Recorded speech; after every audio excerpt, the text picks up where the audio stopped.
What do you do about messages that you receive? Now, here's the thing. Like I mentioned previously, when I said I'd talk about this in a minute, here's the thing, is that you may or may not receive information or messages as you are sending Reiki to someone else. We have this idea in the Reiki community that we should be receiving messages, and that if we're not receiving messages, then something is wrong. Now, I will tell you on my own Reiki journey, I started receiving messages spontaneously.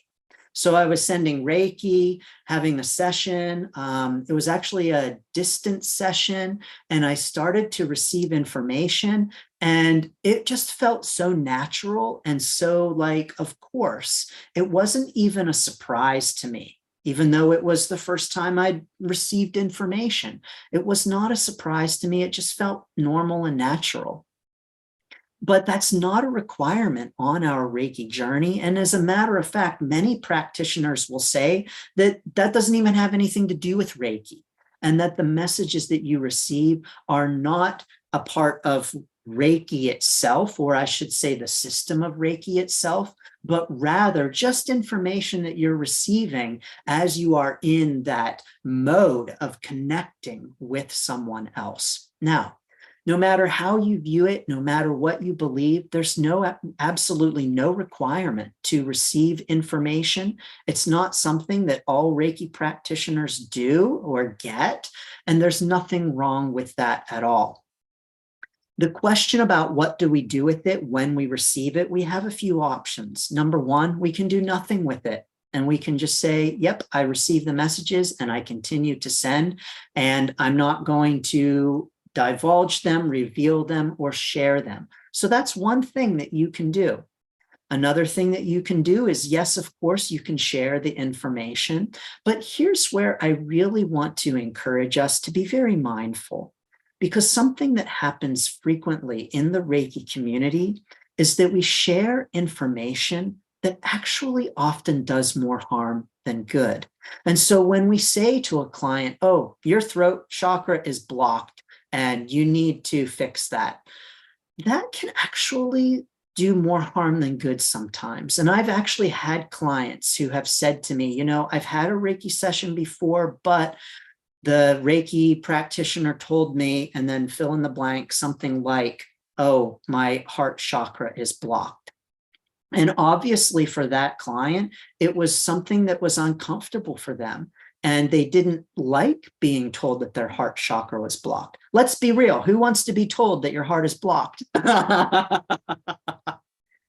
But when we say those kinds of things to clients or family or friends or whomever we are sending Reiki to, we can indeed be doing more harm than good with the messages that we are offering, and indeed with the way in which we're offering it.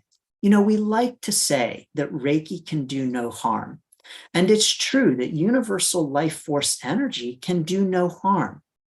But we as Reiki practitioners can indeed do harm with the way in which we conduct our sessions, the ways in which we send Reiki, the way in which we convey information to a client or to the person who's receiving the Reiki, client paid or not. And so I want to encourage us all to be mindful of how we offer information to others on our journey. You know, as the admin of the Reiki Learning Group over the years, I've seen it a lot, where there is a quick tendency to diagnose in the comments and to tell posters that, oh, this is wrong with you, and this is wrong, and this chakra is blocked, and that chakra is blocked, and to tell them all kinds of things that are wrong with them. But I first of all, don't think it's helpful for us to diagnose so quickly and easily. And second of all, that kind of quick diagnosis without really knowing any background context or even having a discussion with the person can just actually be kind of harmful. And so when it comes to sharing information, I think that less is actually more.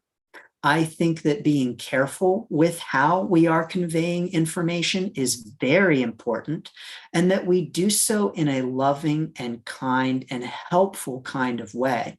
So what that means is that if we pick up information as we're sending Reiki, where we interpret it as someone's heart chakra is blocked, can we instead say to someone something like, as I was sending Reiki, I noticed some sensations at your heart, and I'm just wondering if you felt anything at your heart area at all, and put it on the client to offer if they felt anything.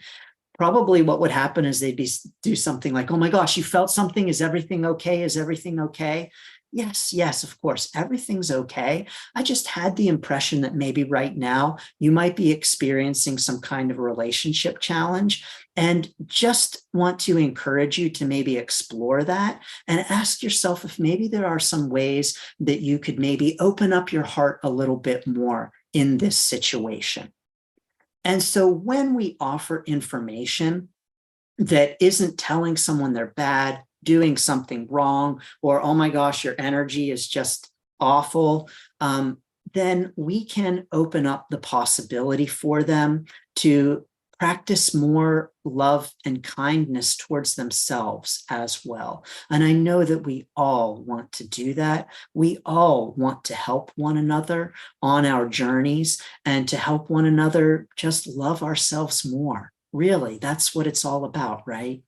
And so when we can bring loving kindness to the information that we provide others, then indeed we can help them to open up more to the possibility of loving and being gentle with themselves.